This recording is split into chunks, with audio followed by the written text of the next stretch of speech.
Hello, everybody. Welcome back to another episode of the Access Blockbusters Pod, episode number 79. Guys, welcome back. A lot of fun movies to talk about.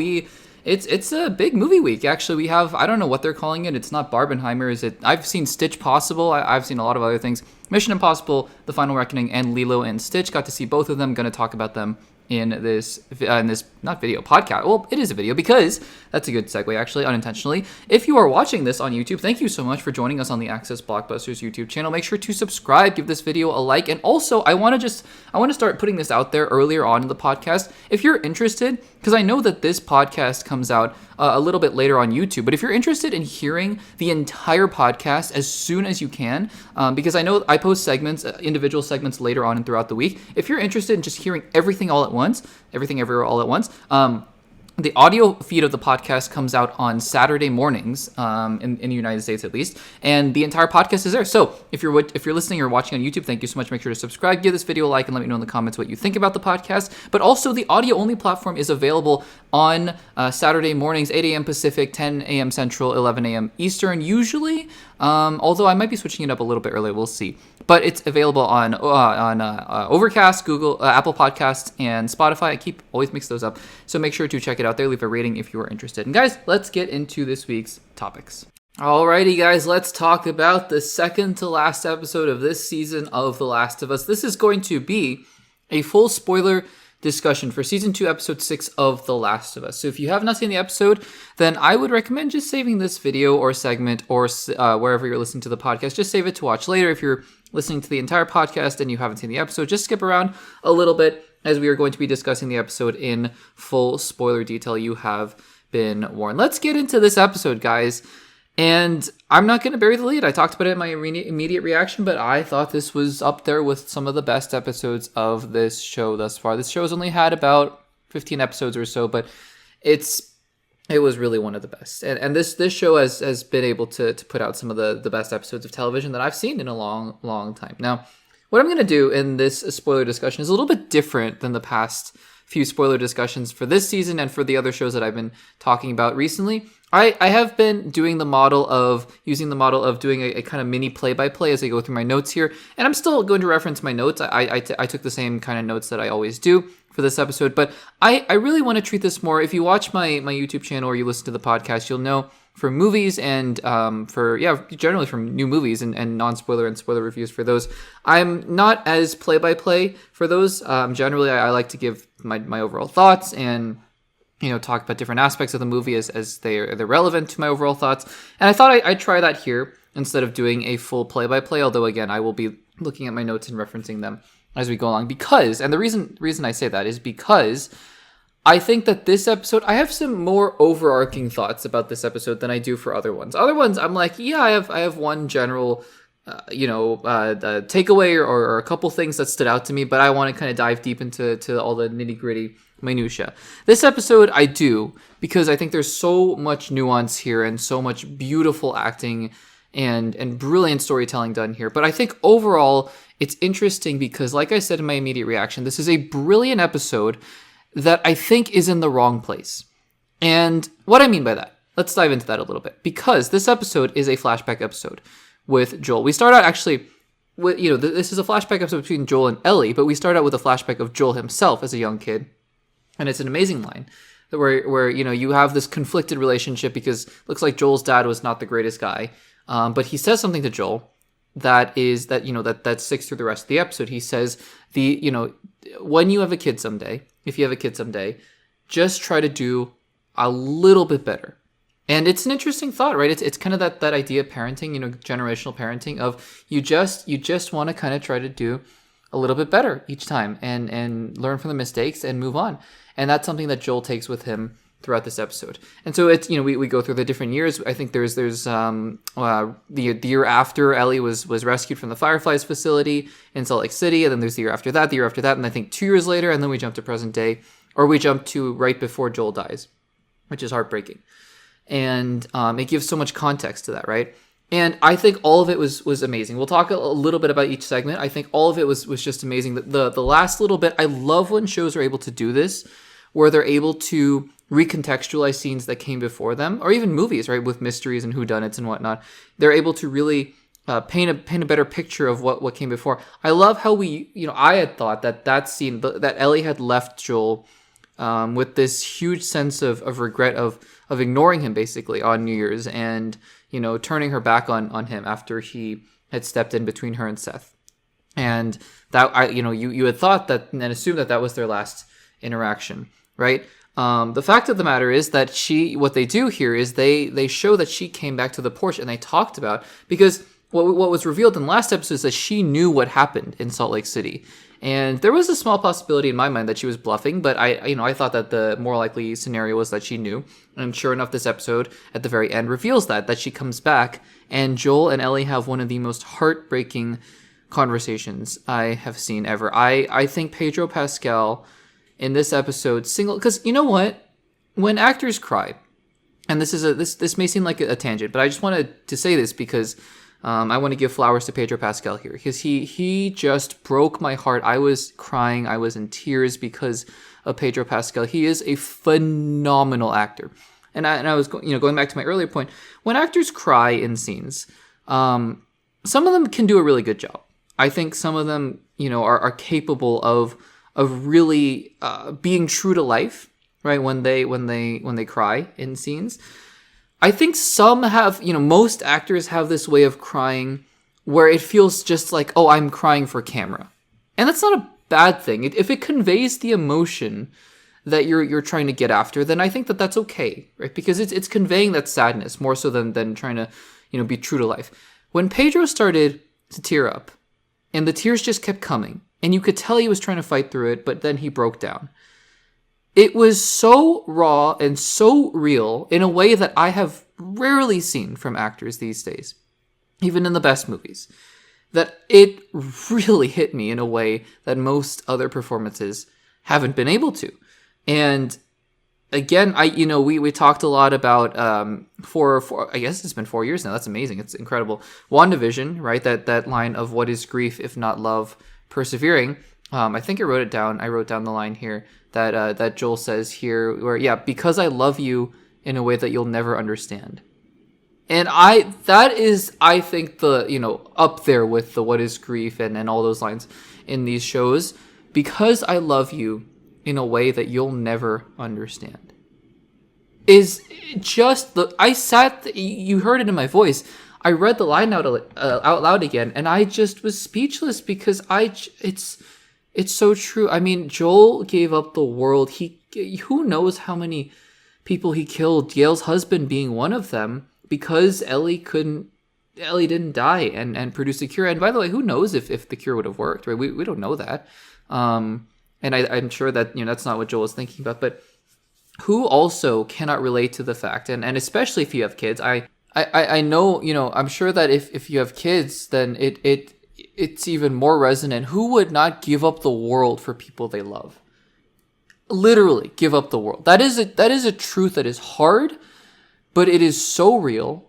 And I love that the show is tackling it. And what this episode does, right, as we go through a little bit here, first you start out with Joel making the guitar, and then the cake, right? And it's so sweet. And what Pedro Pascal, I think he could win an Emmy just for this episode. I don't really know how the categories work and whatnot. Maybe, would he be a supporting actor in the season? I guess so. But he might win an Emmy for this episode alone, basically. And also the first couple episodes as well. But, what I took away from the beginning of this episode was just how much he loves this kid. It's in a way where he doesn't have to say it until the very end that he loves her. But it's the intangible quality of a parent who adores their child, and the frustration he feels when she's acting out against him. And sure, is he being a little unfair? Yes, absolutely. But what I just took away from it is how much he absolutely adores Ellie, and it breaks your heart. If I ever have the emotional nerve to rewatch this series, and I don't know if I ever will, I might at some point, when season 3 comes out, or maybe right before season 3 comes out. If I ever have the nerve to rewatch this series, it's going to recontextualize the entire beginning of the show, and it's going to be so much more heartbreaking because Ellie was I mean, look, she's being a teenager, right? That's not an excuse necessarily, but she's being a teenager and she's being so harsh to Joel.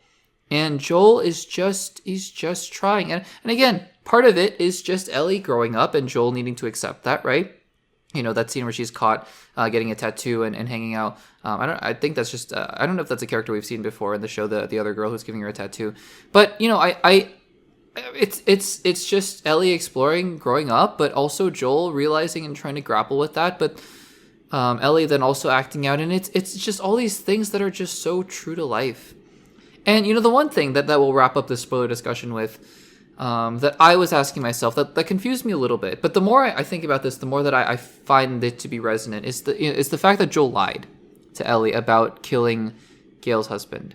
I forget his name. Is his name Eugene? It might be. Anyways.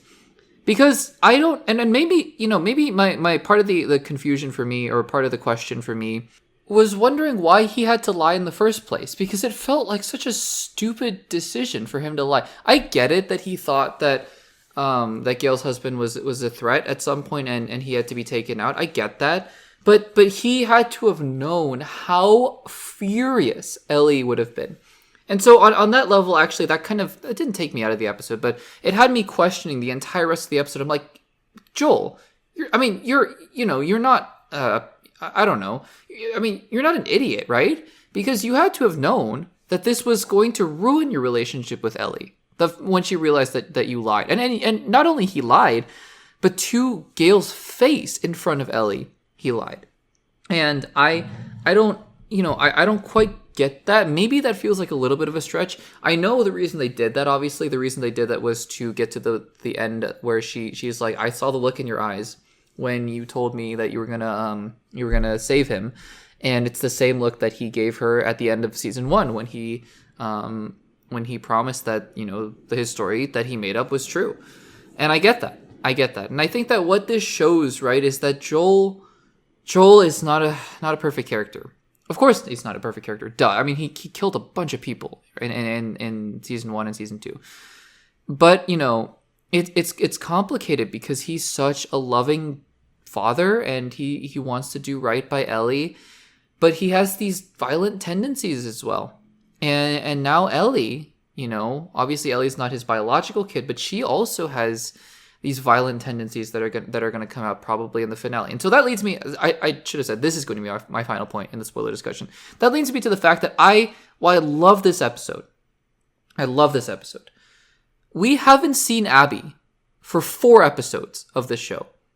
And that is concerning to me because this season, to me at least, was being billed as, okay, so there's going to be, it's Ellie heading on the path to revenge for Abby. And if she doesn't, I don't know, if that's not where we're going, then it's going to feel a little abrupt to me. Like, for example, if episode 7, which is the finale, is basically Ellie just getting to Abby, and then there's kind of a mini argument or confrontation, and then the season ends, and it goes to be continued in season 3, it's going to be very Squid Game season 2. And I'm not a huge fan of that. I'm not going to lie. Like, why wouldn't you have just made one long, you know, good season of TV? There might have been logistical reasons or whatnot. I don't know. It's weird. It's very strange to me because we haven't seen Abby for the entire rest of the season, and she is the focal point. I mean, the whole reason they're going to Seattle is for Abby.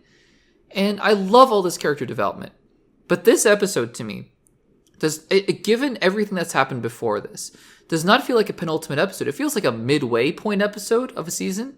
It feels like it could have gone after episode 3 even, right, to contextualize everything that Ellie is doing.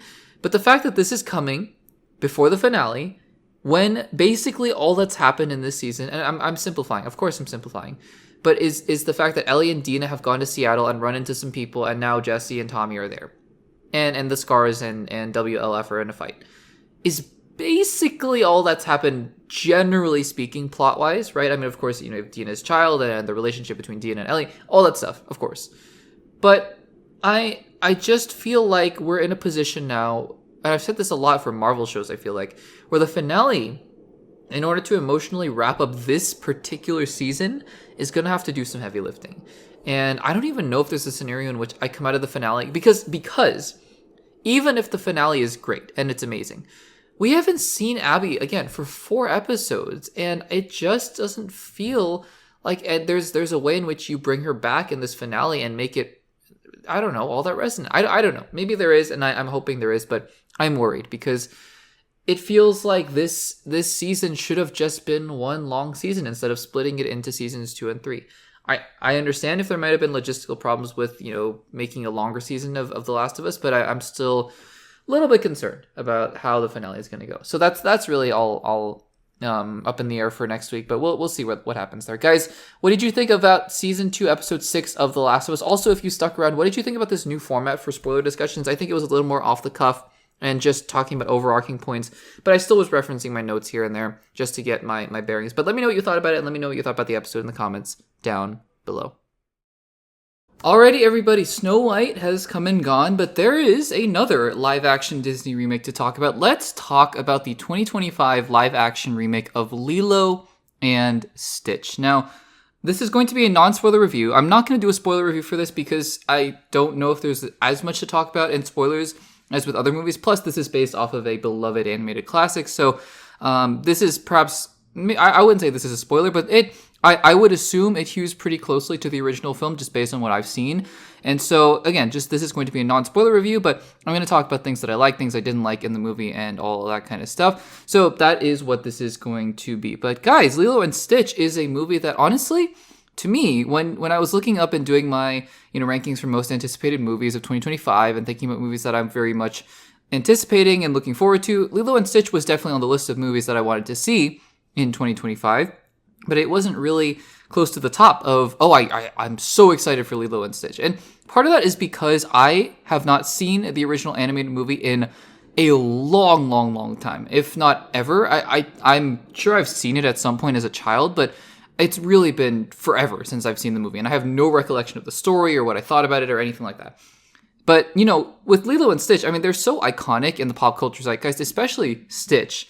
And the way that they've been able to incorporate Stitch in this kind of guerrilla marketing campaign, I would watch a movie called Stitch in the Multiverse of Madness. In fact, I was on Instagram and I've seen clips from the original animated marketing campaign where he was in, they inserted him in famous scenes of all these Disney animated movies like Beauty and the Beast and Aladdin. I think that's awesome.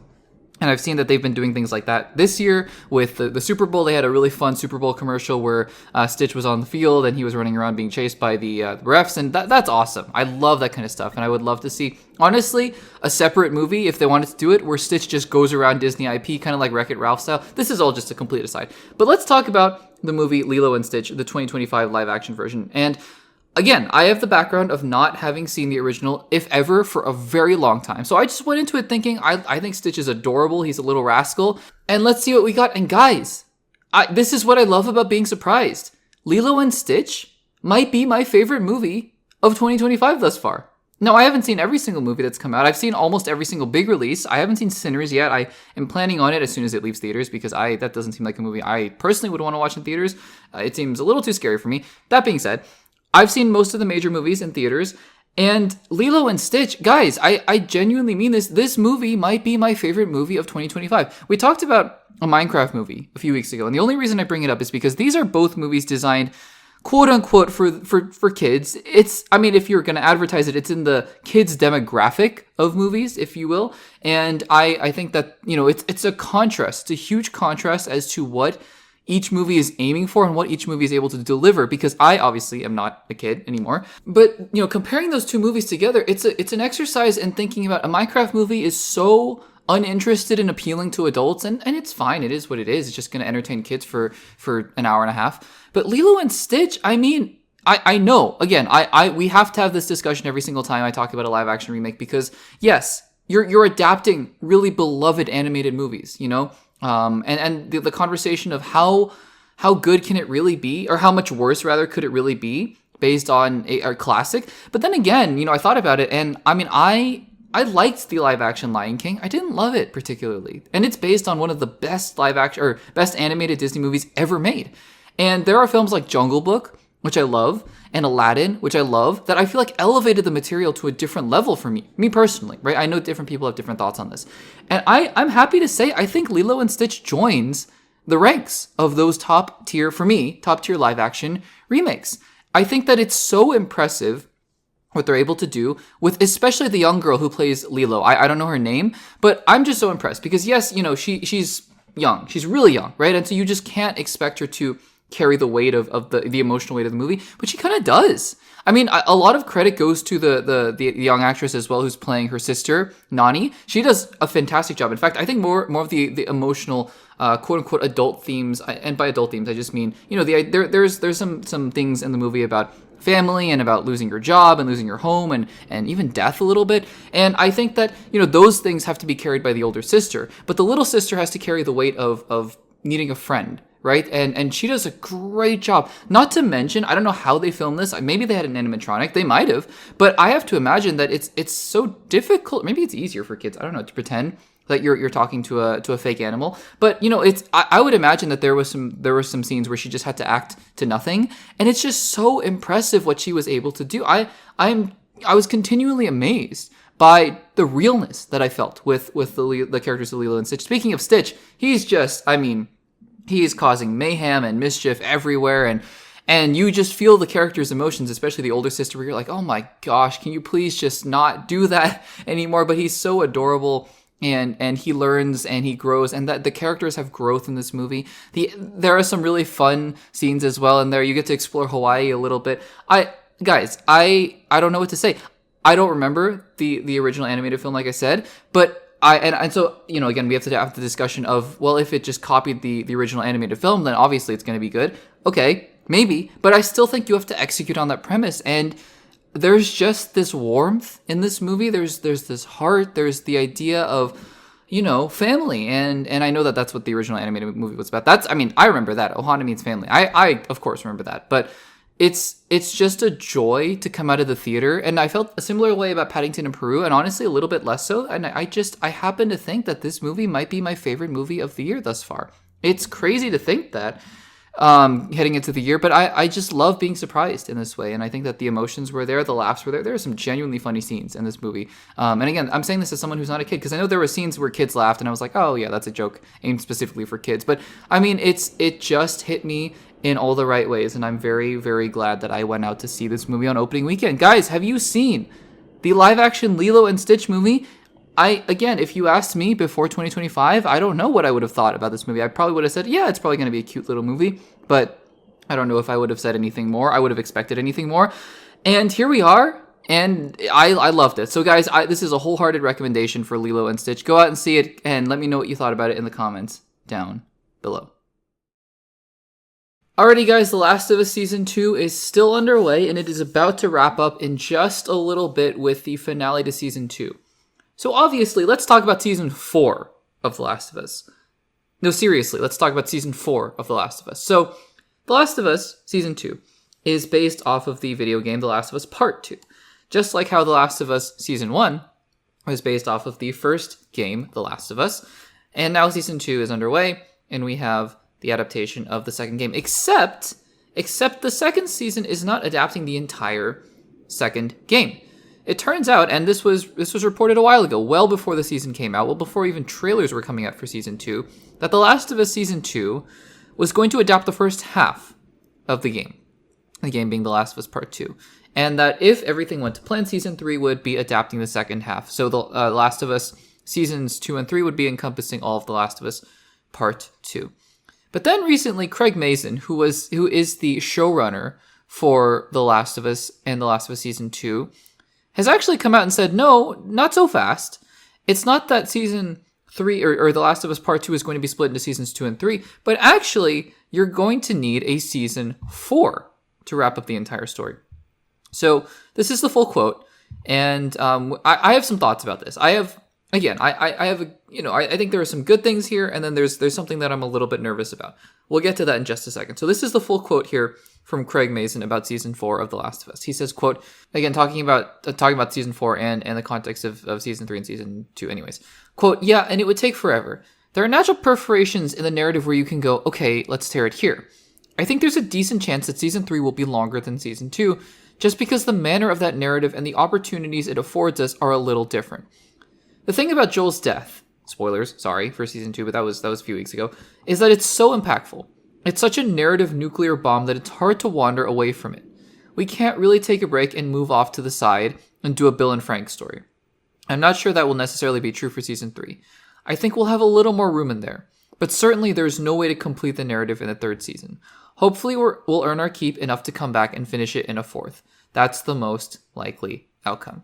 Okay, like I said, I have a couple thoughts about this, and one is more positive and one is a little bit more negative / cautious. The first thing, more Last of Us. Great. This show in general has been some of the highest quality storytelling and television I've seen in a long, long time. HBO just knows how to make amazing television. Even shows like Dune Prophecy, which I didn't love, it swung for the fences. Then you have Penguin, and then you have The Last of Us.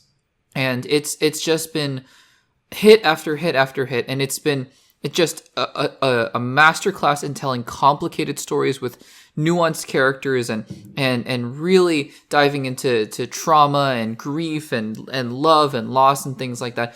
So it's great. I mean, more seasons of The Last of Us, amazing. Sign me up. I'm on board. What is, though, if you've been watching my spoiler discussions for The Last of Us, what is the one thing that I've been a bit nervous and down on for this season of The Last of Us? Because I'll admit, while I've enjoyed this season of The Last of Us, and it's made me cry and it's made me feel and all the things that the first season did, and perhaps even more emotional than the first season, the one thing that has given me pause about season 2 and has made me, I think definitively in my head, and again, finale, we'll see what happens in the finale, but definitively put it a step below the first season in my head, is that I just don't feel like this season has been a satisfying narrative on the whole. Individual episodes, I'm talking about especially episodes 2 and 6, have been resonant, have been emotional, have been truly some of the best storytelling I've ever seen. Episode 1 was great. I thought episode 3 was really good. 4 and 5 were a little meandering. And 5 was good. 5 was solid. But if you kind of look at just what's happening in the story from episode 3 to episode 5, it's felt a little empty. And I'm not talking about filler, right? I don't think it's filler, but it just feels like the momentum halts and starts and stops and goes in different directions. And I don't know what to expect from the finale. And my thought here, because The Last of Us season 2 is only, and I say only, but only 7 episodes. And I have to wonder, having not played the games, I should preface all this by saying, having not played the games, having not knowing what the story of season 3 and 4 is going to be, relative to season 2, and maybe for all I know, if I played the games, I would have thought the exact same thing. Oh, of course we have to have 3 seasons for this game. I don't know. I genuinely don't know. But having not played the games and just examining season 2 on its own, it makes me think, could we not have fit more narrative into this season? Because it feels like, not that it's inconsequential, it's a lot of great character development and emotional moments, but the story feels like it's suffering a little bit. That's just me. So I'm very curious because, if you're going to make season 4, let alone season 3, great. But if we kind of take a step back at the end of the day, once it's all said and done, and we go, I don't get why it needed to be 4 seasons, kind of a la Hobbit. Hobbit trilogy. Again, I don't hate the Hobbit trilogy. I've said this before on the YouTube channel. But of course, you can look at it and go, well, it should have been 2 movies. And I just hope we don't get to the point with that for The Last of Us where we go, it should have been at least, at the very most 2 seasons. I don't understand why it was 3 seasons. That's just my take. I've never played the games again, so I don't know for a fact. I don't know if I would have thought the same thing if I had played the game, but that's just my opinion about a season 4 of The Last of Us. Guys, what do you think about the potential that season 2, or part 2, the game, of The Last of Us will be split into 3 seasons, seasons 2, 3, and 4. Let me know in the comments down below. Alrighty guys, I am not a big fan of horror. So let's talk about the new trailer, the first trailer for the HBO Max show, Welcome to Derry. Like I said, I'm not a big fan of horror. I really don't like going to the theater, not even horror, just scary things in general. Not a huge fan of that, and medical anything, like medical cuts and those scenes. And I was just watching Jessica Jones, and there are scenes where what's her name, Claire Temple is doing poking needles, and it's bad. That stuff's bad. Anyways, that's an entire other tangent. I don't like horror. I don't go to the theater to watch horror. That being said, there are almost always exceptions to rules in life, and for whatever reason, when it was, I think it was 2017. I decided, you know what? People have been saying good things about this It movie. I'm going to check it out. Also, the clown is scary, but he looks kind of interesting. I'm going to check this movie out. I watched the movie, not in theaters. I have yet to see a true horror movie in theaters, and I don't know if I ever will. There is a reason. I know that Sinners is not a true horror movie, but it doesn't seem like the kind of movie I'd want to watch in theaters. I will watch it eventually. I will. But it's just not the kind of movie I'd watch in theaters. I watched it at home, and I liked it. I liked it a lot, and again, granted, being able to watch it at home, being able to not, lower the volume a little bit when you know scary things are happening, and being able to not watch things, I liked it. I thought the story was really solid. I thought the chemistry between the kids was really good. And it was an enjoyable movie. It was a scary movie, obviously, but it was a movie that had, it was just the right balance of scary and intriguing for me to really enjoy the movie. And I liked it. I thought Bill Skarsgård was transformative, literally, in that role. I thought he was great. I also then watched It Chapter 2 when that came out for viewing at home. And I liked that one a little less. I think most people consider that one to be much weaker than the first one, and I would agree with that. I think that it just didn't have that same kind of appeal what the first one did. I think the story was just a little weirder, and the flashbacks were good and they were interesting, and having the adult actors and the kid actors there, but I just thought it was strange. And also the ending was a little weird when they were trying to poke him with a stick. It's been a while since I've seen it. That's what I remember from it. Anyways, so all that being said, when they announced they were making this It Welcome to Derry show, I actually got very excited for it, because I thought if you're going to make a prequel show to any franchise, this is a fascinating one to do. Because obviously there's this thing about Derry. I forget how many years in between, but there are things that happen every, is it 17 or 23 years? I don't remember. In Derry, where Pennywise shows up again. And it's a really interesting concept to be able to, you did it with It Chapter 1 and It Chapter 2, where you went between those two generations, right, when the kids grew up. But to go even a generation back and to see where it all began, as the tagline says in the trailer, I thought was super interesting. So I was really interested to see what the show had to bring. The trailer looks like everything you could want. It's creepy, but I think for me personally, it's not, to the point where I just feel like I can't watch it, right? It was scary. And you see a little bit of Pennywise at the very end. And I think that while it looks kind of like, because it's the same concept, right? It's a cyclical, the same thing happens. People kind of get scared every so often, every generation, and then people forget about Pennywise. It looks like it's the same thing, right? But still, I think that concept is interesting and rich enough with a different cast of characters that I believe that this show has a lot of potential to be, to endear us to new child actors, and to endear us to new characters, teenagers or kids or whatever age they are. And then, watch them as they are terrified, because we're also terrified by what's going on with them. I think that it makes perfect sense to do. So the trailer, it shows little glimpses here and there. It shows us that, yes, there is still something wrong with Derry. There is always something wrong with Derry. And I think the visuals look good. I wish we got a little more of a glimpse of Pennywise. Also, there's some conflicting things that I'm hearing, where I think somewhere it said that this show was coming out in the fall, and somewhere else it said it was coming out in the summer. I have no idea when the show is coming out, but we're wrapping up The Last of Us soon, so I'm assuming that it was Penguin, and it was Dune Prophecy, and then now it's the Last of Us, and it's going to be It Welcome to Derry after that. So I'm excited about this. I think it's going to be really quite interesting to see how the show ties in, if it does tie in at all. Obviously it's much earlier in time than the two movies and the books, but still I'd be very interested to see if it does, and if it continues to, because it's Andy Muschietti, who directed the first two It films, is I think directing and executive producing this show, so I think it'll still have a lot of the characteristics of the movies, and I can't wait to see it. So guys, what did you think of the first little teaser? It was barely anything, and that's why we're not talking about a whole lot of the shots and whatnot, but it was still really cool to see. What did you think of the trailer? Let me know in the comments down below. Alrighty guys, dinosaurs are back this summer because we have a new Jurassic World movie. It's funny because, this was such a massive franchise. It is still such a massive franchise.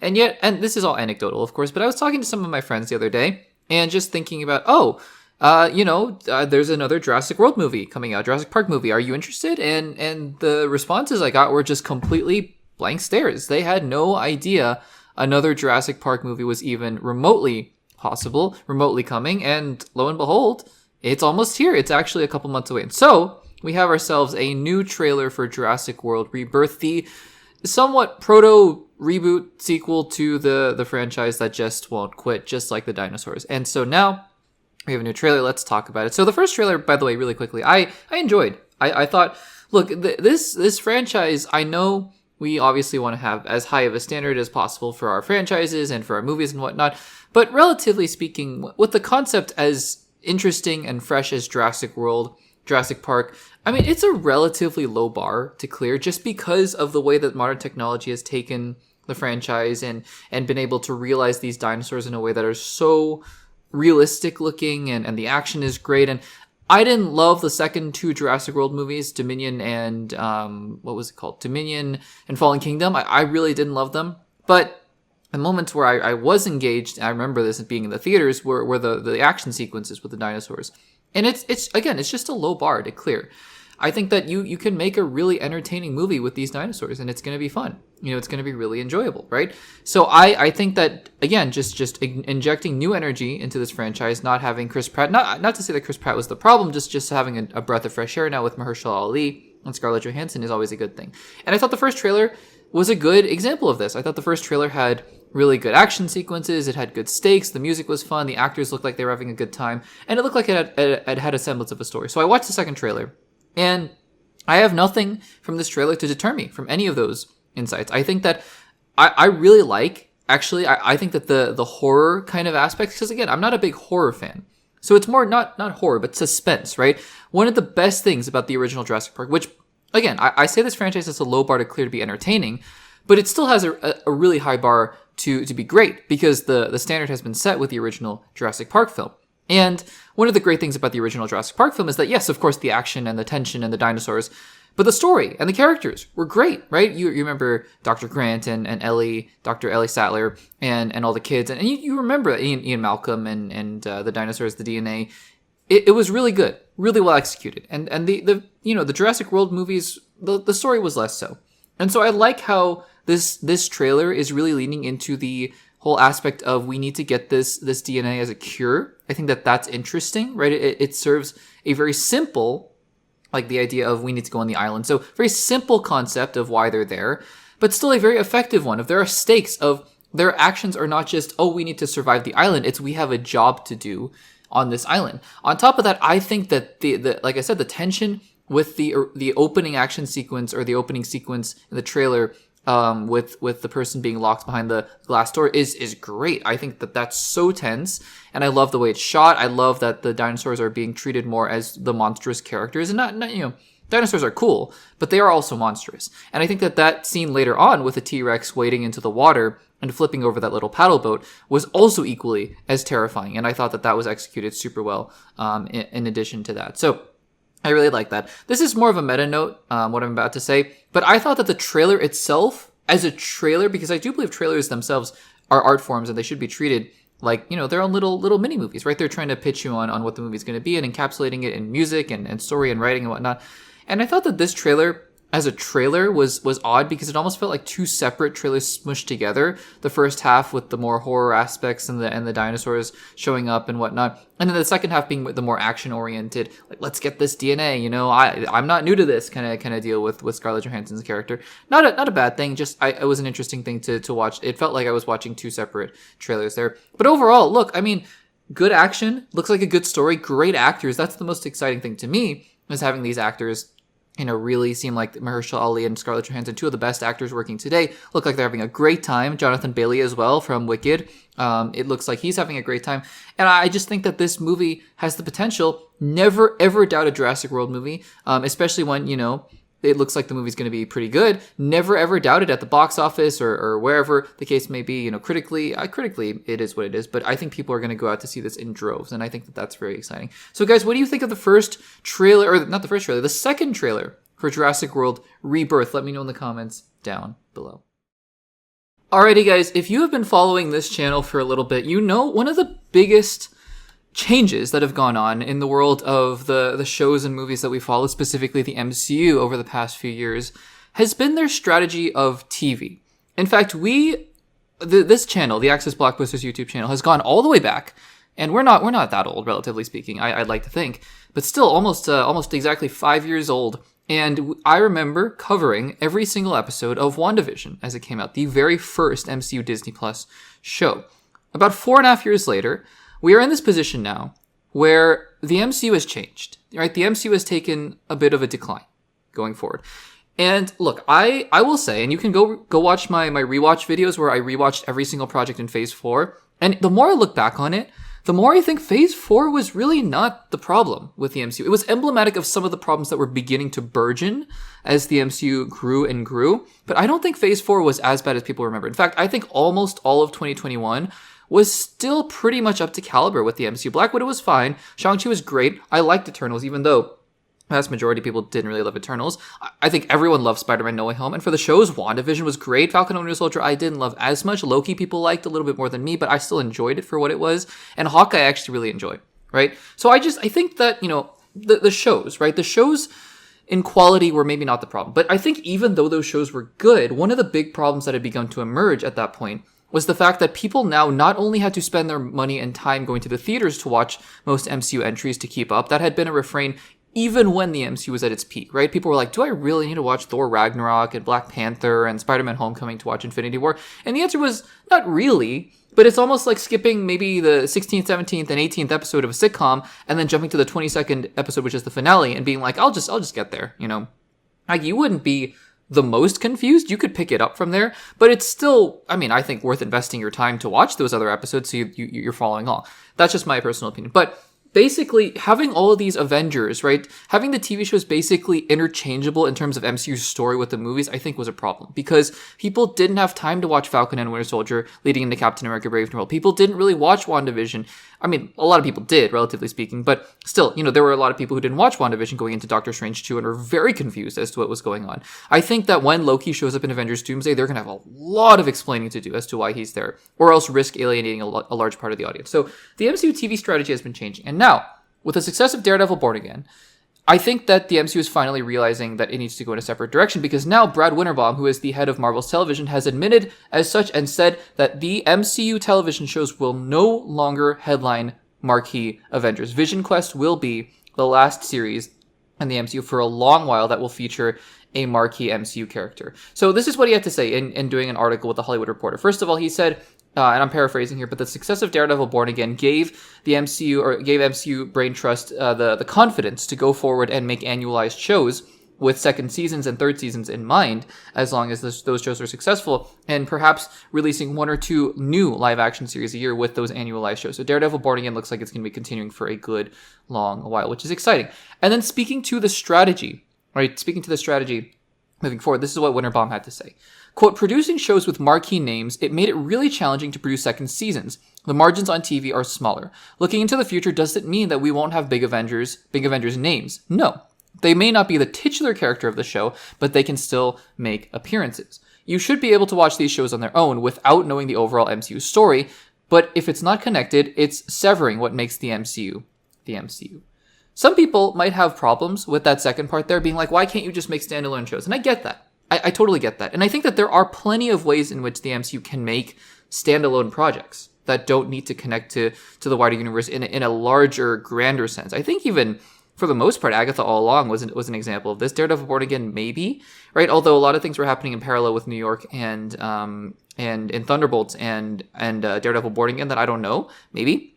But anyways, I think that this is the exact right lesson that you should be taking away from this. Honestly, I'm thrilled that this is the lesson that they're taking away, because one of the things I watch every single TV show, I watch every single thing that comes out from the MCU.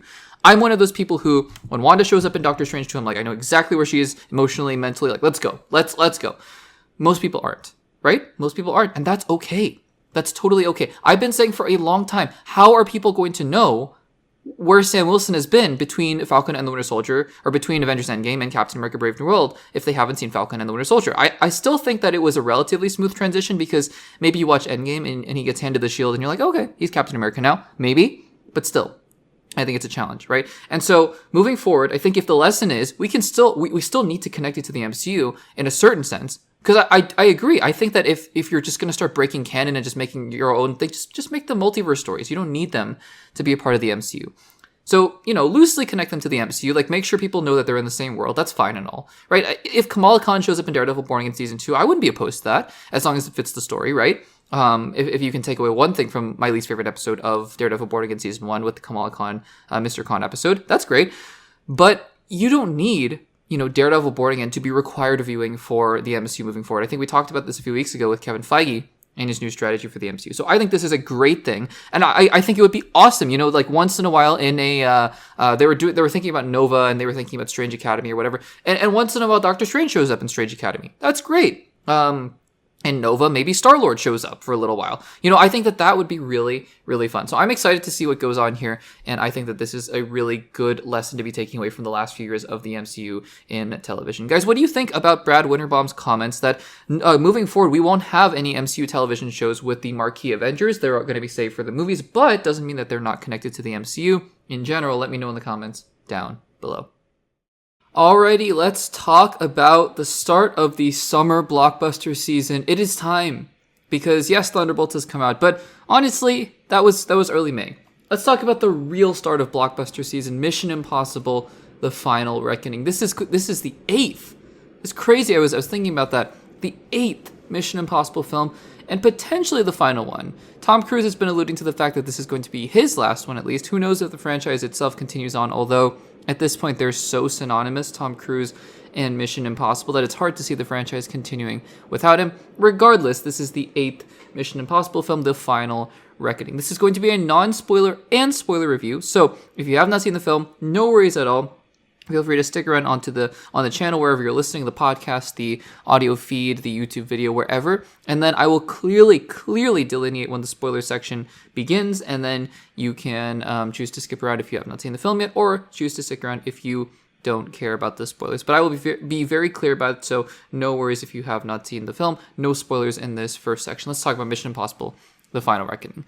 Just for a little bit of context here, I always believe, this is my philosophy, that it's just as important to know who the reviewer is and where they're coming from, just as much as hearing their thoughts, their actual thoughts on the film or the TV show. And so for me, I really got into the Mission Impossible franchise with Ghost Protocol. I think a lot of people in my age group, demographic, generation generally felt the same way, because I didn't really have any attachment to the original films. I may have seen them, I may not have, and if I did, it's been so long that I hardly remember them. But I really latched onto the franchise with Ghost Protocol, and then from Fallout, it was basically, because I think I watched Ghost Protocol in theaters, but it was really Fallout was the first movie that I sought out. I think Fallout is number 5, right? Is it Fallout? Is Fallout 6? Is Rogue Nation 5? Rogue Nation, maybe. Anyways, with Mission Impossible 5 was the first one I really sought out to watch in theaters, and from there it just went 5, 6, 7, and 8. But you know, this is an interesting franchise for me, because it's not a franchise where I actively, just like the MCU, we're kind of monitoring it daily and thinking about, oh, what's the next thing that's coming out, and the new trailers and the new stills and rumors and leaks.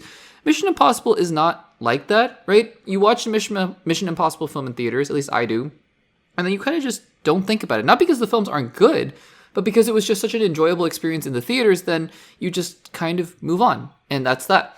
And so it's interesting, because every time a new Mission Impossible film comes around, you're like, oh my gosh, I'm so excited for it. And then you kind of forget that another one's coming for a while.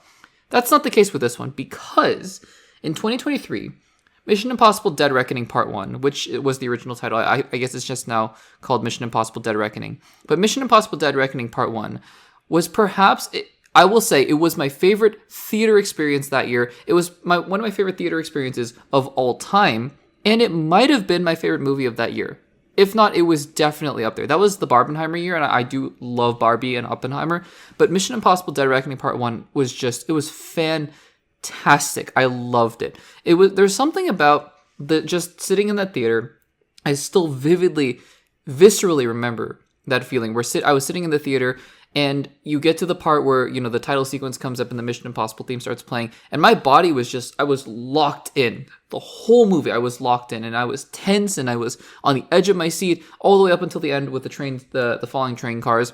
It was so great. And so ever since then, because at the time it was Part 1, Dead Reckoning Part 1, and since it's been retitled to The Final Reckoning Part 2, and I've been just so looking forward to this film. And the trailers have not deterred me at all. So I went into Mission Impossible: The Final Reckoning very, very excited.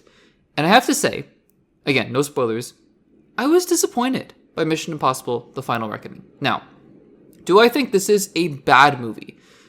I'm not going to say it's a bad movie, in my opinion, but it's a lot closer to it than I would have liked. It's uncomfortably close to being not an enjoyable movie, in my opinion. Again, just in my opinion. But still, I wouldn't say it's a bad movie. And I'll say this, because to me, this movie is a tale of two movies, right? I think the first half of this movie, I was almost alarmed at how not invested and not locked into the movie I was. And it's interesting because, again, I have this distinct memory from from the last movie, what is it, Mission Impossible Dead Reckoning Part 1, where minute 1, I was so locked in, 2.5 hours, and I was just so on board. And this movie, the first half, just couldn't get me. I mean, there are a couple action sequences throughout the first half, and they're fine, they're good, but they didn't have that same quality, that same intangible quality, ineffable quality that Mission Impossible films just have. It's hard to explain because they were well shot and well choreographed and whatnot, but still, I found myself sitting in the chair going, okay, and then, and there are a couple decisions that they, just creatively with the story that the film decides to make that I thought really took away from what makes Mission Impossible great. And it bothered me. I think, just in terms of subplots and different characters and storylines, the way that they set up the first half, I was sitting there going, why would we do this for this movie? It doesn't make sense that, especially if this is going to be the final movie, and again, not a spoiler here, but certain characters are not together basically for an hour of the movie. And I'm like, what? Why wouldn't, we have characters that we enjoyed seeing together and they're just not together for most of the movie, at least in the first half. It was weird. It was really strange to me. And I just didn't understand that. And again, just what the different characters were doing, it built up the story and the story was interesting. A couple of my fears from the trailers came true a little bit. We'll talk more about that in the spoiler discussion. So again, the story itself is honestly not as strong as I thought it was because, well, Dead Reckoning Part 1, sure, it's the AI and it's the big scary AI thing and there's a submarine and whatever. I still thought the story was compelling enough. It was very compelling for me to be invested, not just in the action sequences alone, but the story itself. And this movie, I thought, oh, okay, so we've really just kind of dumbed down the general story here, and this is what we're going for. And it is what it is. I mean, there's a threat, obviously, and if you've seen Part 1, you kind of know where it's going. There's a threat here, and then, it just kind of, we head towards that threat, and then things happen and whatnot. It's just that kind of action movie. And I'm just a little disappointed because maybe they set the bar too high for the last movie, but, it is what it is. So that's the first half of the movie. But then, the second half of the movie, and there's a very distinct point, I'm sure you'll know once you see the movie, there's a distinctive point in the second half. And that point happens, and all of a sudden you kind of lock in a little bit. And even then, I was still sitting there going, well, I wish I was a little more locked in at that point than I was. But still, there, something happens in the second half, or at the beginning of the second half, and you're like, oh, okay, yep, really, really locked in. And from there, it really is the Mission Impossible that you come to expect. It's just that I realized it wasn't as impactful as the first movie because I just wasn't super invested in the story itself or the characters. So the action and the stunts and all the sequences where Tom Cruise is doing crazy Tom Cruise things in the second half of the movie, it's fantastic. It's still as great as ever. But I realized that it wasn't backed up by the story. It wasn't backed up by compelling character arcs in this story. And I found that disappointing because at the end of the day, it was just cool action. And cool action is cool action, but the story just didn't accompany it like it did in the first part. As always, Tom Cruise is doing Tom Cruise things. I don't particularly think he is, he's not going to win Oscars for his performances in these movies. That's fine. He does Tom Cruise things. I was actually let down a little bit by the supporting cast. Not that I don't think any of them are great actors. Simon Pegg is great, and Haley Atwell, and Pom Klementieff, and all the other people in the movie, this other side characters. I won't spoil some of them. There are some. If you've seen the trailers, then you'll know some of the interesting side characters and side actors that show up in the movie, but I won't spoil them if you haven't seen the trailers. But, there's some fun surprises in there. But ultimately, the characters, the side characters, they're just kind of there. Ving Rhames as well. I forgot to mention Ving Rhames, excuse me. Just, all the supporting characters are there, a couple new ones. And it is, the supporting cast is there. Like, I'm a little disappointed because a lot of the strength of the past couple Mission Impossible films has also been the supporting cast and their chemistry with Tom Cruise as Ethan Hunt. And this movie, they're just kind of there doing things. And it's disappointing because they don't form more of an emotional core or as much of an emotional core as I would like it. Obviously, the action is great. The action, the stunts, the choreography, the stunts themselves, it's all great. It's really, it's what you expect from a Mission Impossible movie. I will say, that it's probably not as memorable as, the Burj Khalifa and Ghost Protocol, or Tom Cruise's motorcycle stunt and the train cars in Dead Reckoning Part 1. It's not quite like that. It's still cool, though, especially, like I said, some of the stuff he does at the end of the movie and also at the beginning of the second act. Really cool. But I just feel like, at the end of the day, if you're going for a theater experience, I mean, even then, it takes a while to get to those moments where you're sitting on the edge of your seat going, oh my goodness, this is what it is to be in a theater. I watched it on one of the biggest AMC screens I could. It wasn't IMAX. It was AMC Prime or something like that. I watched it on a very big screen, very loud theater. And even still, a couple times I just found myself going, okay, what are we doing here? Where are we going with this? And I think that's a little disappointing for a Mission Impossible film, to be quite honest. So this is probably going to be my least favorite out of the quote-unquote new Mission Impossible films, talking about Ghost Protocol, Rogue Nation, Fallout, Dead Reckoning Part 1, and The Final Reckoning. I think this is probably my least favorite, and it's just a little disappointing that this is the one that they are going to quote-unquote end on. Who knows? Maybe Tom Cruise comes back in 10 years when he's 70 years old. I don't know. But still, I think that it has enough of the elements there that if you have time, if you enjoy these films, go ahead, go watch it. It's not a terrible, it's not an atrocious film, nothing like that. I think maybe they set the bar a little too high, and that's not a bad thing because I love Mission Impossible 7, and this movie just couldn't live up to it. So those are my thoughts on the film. That's my non-spoiler section, at least of this review, but we are now going to transition very quickly into a spoiler section. Just talk for a few minutes here about some of the spoilery detail for Mission Impossible: The Final Reckoning. So if you have not seen the film and you don't want to be spoiled, make sure to just save this segment for later, come back once you have seen the film, and then we will talk about spoilers once you have returned. So let's get into it. Spoiler section. First of all, just a really random thing here, but it's always fun to see side characters with famous actors and popular actors show up. A couple of them were very distracting, though. I mean, so one of them that wasn't very distracting, I thought he did a good job, was Nick Offerman. Thought he was great, good addition to the movie. And Hannah Waddington from Ted Lasso, I thought at first it was really hard for me to get over her American accent, but eventually I was like, she's doing a really good job of it. So I eventually got on board with it. In my theater, though, the entire theater got a really good laugh out of, and I apologize, I don't remember the actor's name off the top of my head, but Mr. Milchick from Severance.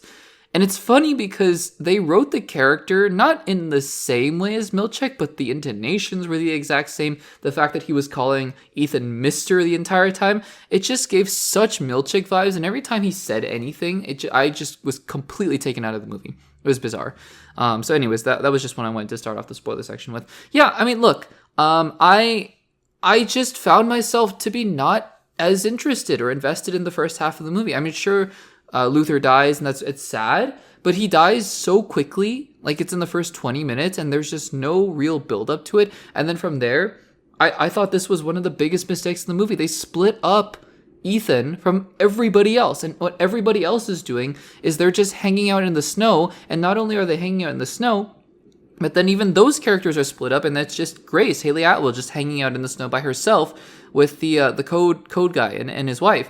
And I'm like, what? Why would we do that? Because, I mean, part of the reason I really enjoy these films is because of the characters being together. And I mean, I like Tom Cruise and I like Ethan Hunt, Tom Cruise as an actor and Ethan Hunt as a character. But just having Ethan Hunt makes me realize that he's not that interesting on his own.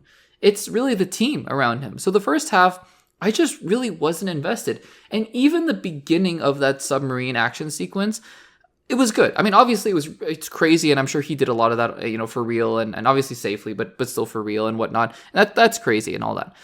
But still, I mean, it wasn't until he took off his suit, and even that's just crazy and unbelievable. Like his body would have just gotten destroyed from the pressure of the water. There are a lot of things in these movies that he, if the character actually did that, he would be dead.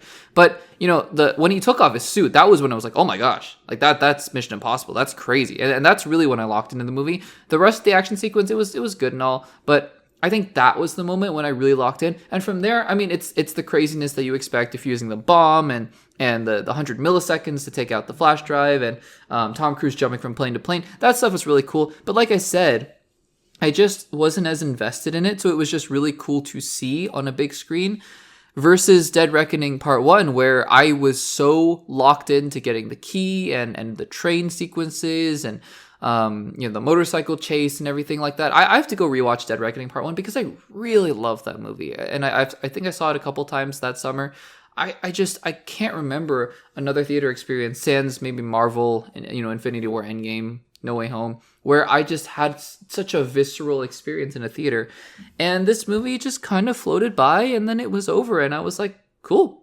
That's about it. So again, a bit disappointing there, but it's a way to kick off the summer. Like I said, if you're still hanging around here for the spoiler section and you still haven't seen the film, it's worth seeing, in terms of just if you enjoy the action and you enjoy these kinds of stunts and whatnot. I would just say, in my personal opinion, don't expect this to be your favorite Mission Impossible film of all time. At least it wasn't for me. If it is for you, that's amazing. That's great. But it just really wasn't for me. So guys, what do you think about Mission Impossible: The Final Reckoning? Have you seen it and did you enjoy it? I hope you enjoyed it more than me. I genuinely do because, I'm a little disappointed by it. But let me know in the comments down below.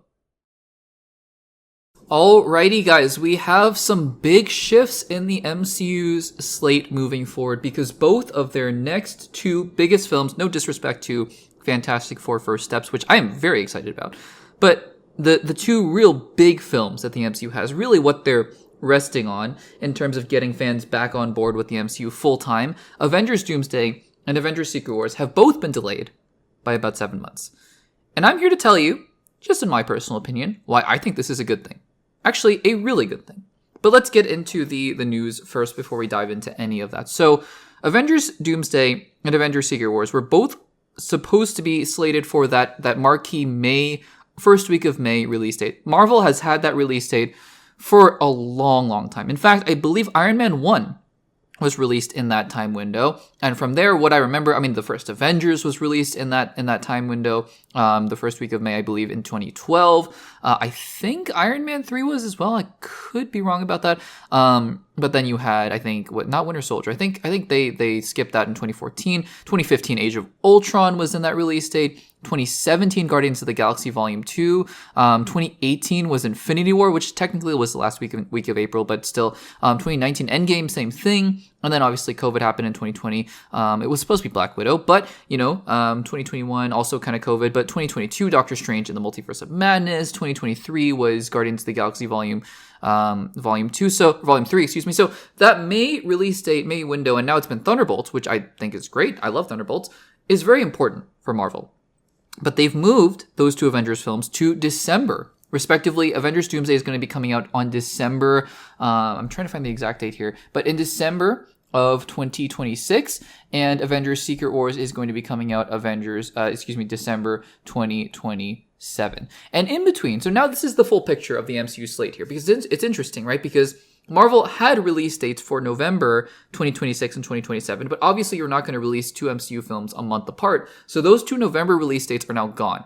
And not gone completely. They've been changed to just Disney Untitled films instead of MCU Untitled films. But now, with the release schedule shift, this is what's going on here. So we have Thunderbolts, which is in theaters right now. Fantastic Four First Steps is coming out July 2025. And then we have a year-long break, it looks like, until Spider-Man Brand New Day, July 2026. And even that film might move a little bit just based on Tom Holland's schedule. We'll see. We'll see about that. It also makes me curious, and maybe this is a conversation for a later day, of if that affected Spider-Man and Brand New Day at all. Because, before, it seemed like from reports that Spider-Man Brand New Day was going to be taking place at the same time as Avengers Doomsday. So I don't know. Maybe it doesn't affect Doomsday or Brand New Day at all. And there have been rumors. I haven't reported on this because it's just been scoopers and rumors and things like that. But there have been rumors that Spider-Man is still in negotiations to be in Doomsday. I find that a little skeptical. I'm a little skeptical of this because it's so... Doomsday is filming right now. But again, maybe this delay, kind of corroborates that a little bit. But anyways, we have that now. So July 2026 is going to be the next MCU film after Fantastic Four of Spider-Man Brand New Day. Then we're going to have December 2026 of Avengers Doomsday. And then we have a July 2027 release date, Untitled. I'm going to assume it's Doctor Strange 3. I would think. Who knows? And then December 2027, Avengers Secret Wars. And we have a bunch of 2028 release dates as well. And I think that that's interesting. But here's why I think this is a good thing. There are a couple bad things about this as well. But I think that overall this is a good thing.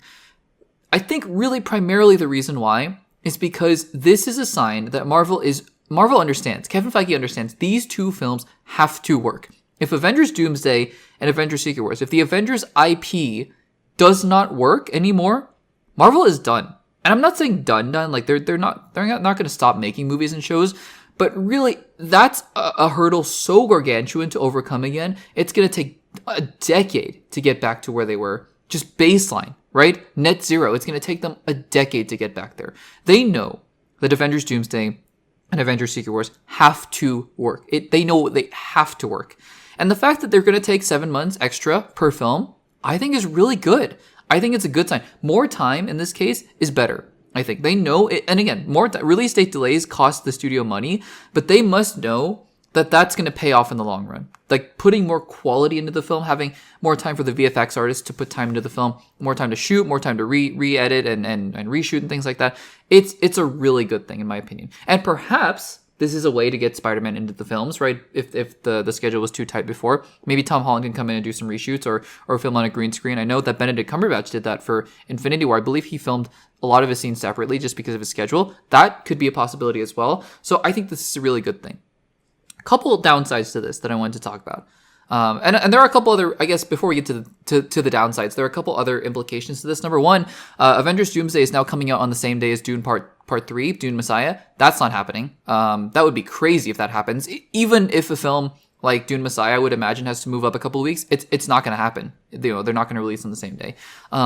Also, I believe there was going to be a Star Wars film later that month of December 2027. I don't think that's going to happen anymore as well. So there are a couple things that are shifting around. I know Avatar 3 or 4, not 3. 3 is this year, but Avatar 4 was December 2027, I believe. So that might not happen anymore there as well. But those are all things that will be moved around. It's going to be a long time before Doomsday. I mean, we just passed the under 1 year mark, and now we're going to be about a year and a half away. And I think that's totally fine. But the two downsides to this, number one, is obvious. We have to wait a lot longer for Doomsday and Secret Wars. We have to wait until the end of 2027 to see how this all wraps up. And it's going to come, it's going to happen, but it's still going to be a long ways away. And that's a little bit of a bummer for me. But number two is it pushes out the films that we know have been gestating, we know are going to come even further.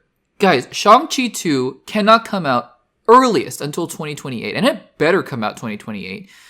And even then, that's 7 years between Shang-Chi 1 and Shang-Chi 2. That is just too much. That's heinous, honestly, in my opinion. I mean, I'm not saying that Simu Liu's prime, quote unquote, is wasted. He can play Shang-Chi for as long as he wants to, and it's going to be fine. It's not like Shang-Chi, needs to be in high school or anything like that. But I mean, guys, 7 years between 2021 and 2028 minimum or maximum. We're going to have seen Shang-Chi 3 times in the MCU, or 4 times, I guess, with Doomsday and Secret Wars. But confirmed 3 times. Shang-Chi 1, Doomsday, and then I guess Shang-Chi 2 and Secret Wars. So 3 or 4 times. That's crazy.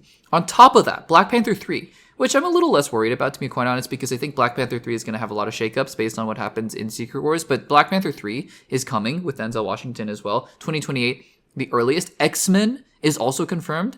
Doctor Strange 3, I think, will probably come out in that 2027 window. So I mean, those 3 films, Black Panther 3, Shang-Chi 2, and X-Men, you have to imagine are going to be your 2028 films because, I mean, it's crazy that at this point, those films haven't come out yet. So I would hope that's the plan here. And then I guess 2029 is when the Ryan Reynolds Deadpool X-Force movie is coming out or whatever that's going to be. So, I mean, it's just pushing things a lot further back.